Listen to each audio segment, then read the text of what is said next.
फिर आपने पीटीआई को वोट दिया? तो मेरी माँ जिधर से भी खड़ी होती तो मैंने वोट तो देना था।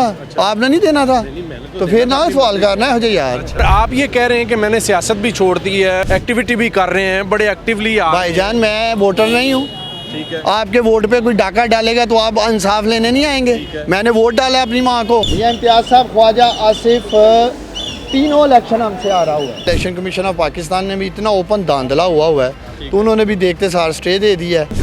काहे की मिठाइयाँ, काहे की हवाइयाँ, काहे की फायरिंग, काहे के डोल डमक्के। फिर ये 2 नंबरी बंद करे ना। हाजे को दावत दे रहा हूँ, अगर वाकई जैनवन जीते हो डोल बजा रहे हो ना तो फॉर्म 45 मेरे पास भी है, हाजे के पास भी है, दोनों के अंगूठे चेक करा लें। अस्सलाम वालेकुम नाजरीन, मैं हूं मियां इम्तियाज़ और आप देख रहे हैं पाकिस्तान खबर डिजिटल। मेरे साथ उस्मान डार साहब मौजूद हैं। सियालकोट से इनकी वालदा जो हैं वो इलेक्शन कंटेस्ट कर रही थी और इनके मुताबिक वो जीत चुकी थी। इनसे बात करते हैं। ये हाई कोर्ट में आए हैं और हाई कोर्ट ने क्या फ़ैसला दे दिया सर, कोई तसल्ली होगी कि नहीं होगी? तो देखिए, हाई कोर्ट का फैसला या जो जजमेंट है वो तो रिजर्व थी, लेकिन हमने मीनवाइल गए हुए थे इलेक्शन कमीशन ऑफ पाकिस्तान।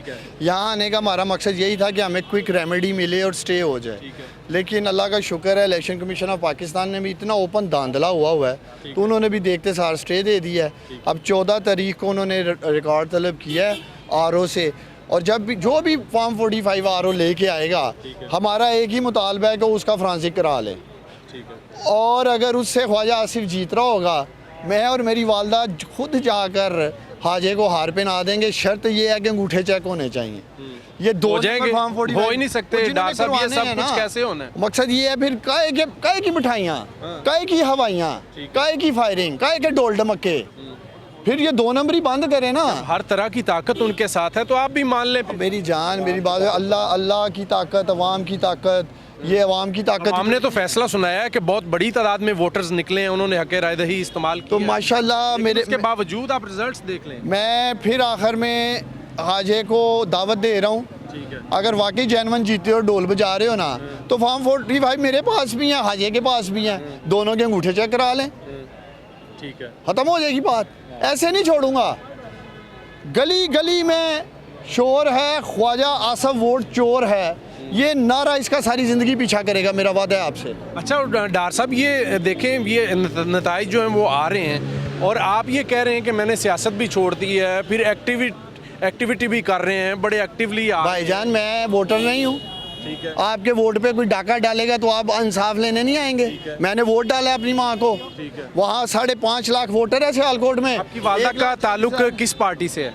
हाँ, किस पार्टी से ताल्लुक? पीटीआई से आज़ाद उम्मीदवार हैं वो। फिर आपने पीटीआई को वोट दिया? तो मेरी माँ जिधर से भी खड़ी होती तो मैंने वोट तो देना था। आपने नहीं देना था तो फिर ना सवाल करना है मुझे यार। नून लीग की तरफ से 2 ख्वाजे इलेक्शन लड़ रहे थे। एक ख्वाजा साद रफीक लाहौर से खोसा साहब के मुकाबले में, और एक ख्वाजा था रंगबाज सियालकोट से ख्वाजा आसिफ मेरी वालदा के मुकाबले में। ख्वाजा साद रफीक ने तो ग्रेस का मुजाहरा किया, मर्दानगी का मुजाहरा किया ख्वाजा साद रफीक ने, और उसने शिकस्त कबूल की कि जी मैं इलेक्शन हार चुका हूँ।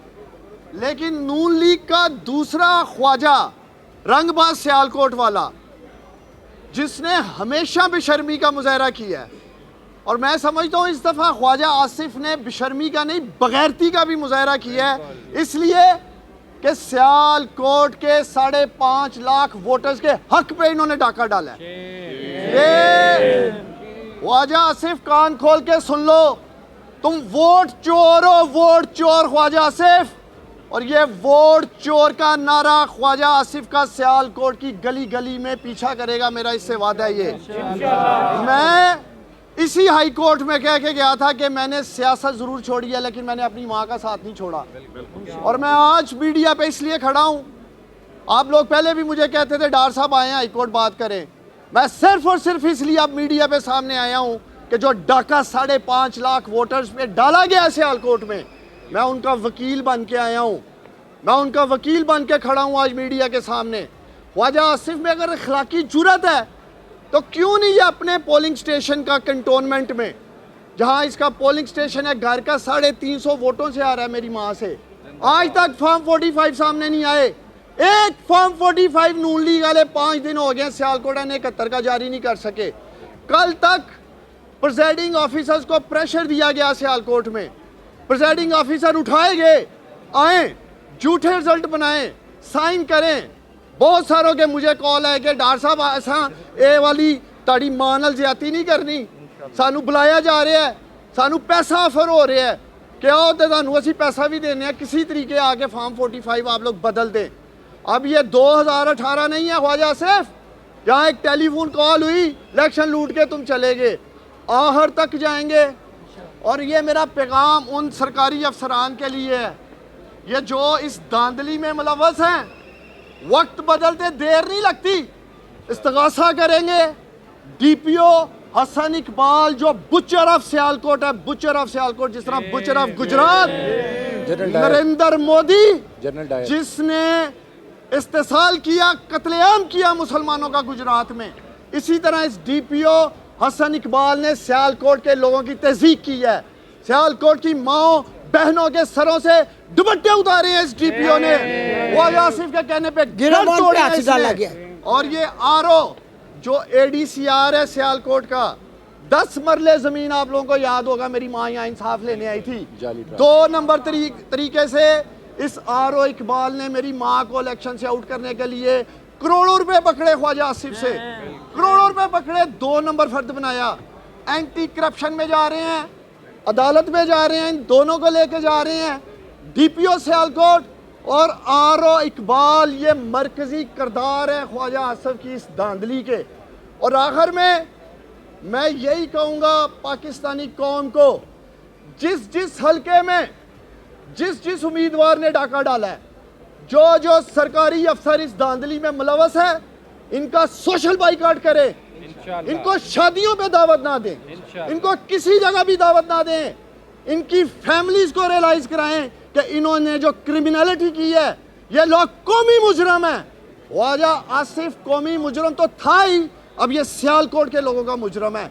इसलिए आखिरी हद तक जाएंगे, पूरी कानूनी जंग लड़ेंगे।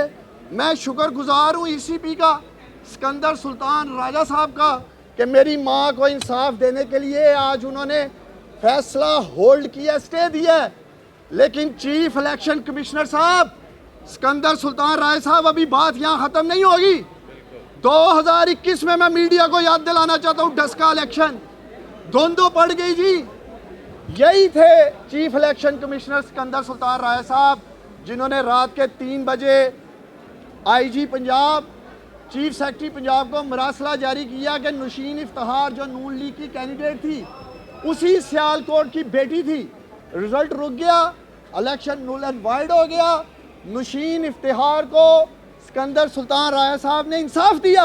मैं उम्मीद करता हूँ सिकंदर सुल्तान राय साहब कि आप मेरी माँ के साथ भी इंसाफ करेंगे। उसी शहर से, उसी शहर सियालकोट से एक माँ इलेक्शन कमीशन ऑफ पाकिस्तान में पहुंची है, और मैं उम्मीद करता हूं कि chief election commissioner of Pakistan Sikandar Sultan Raja मेरी मां के साथ इंसाफ करेगा।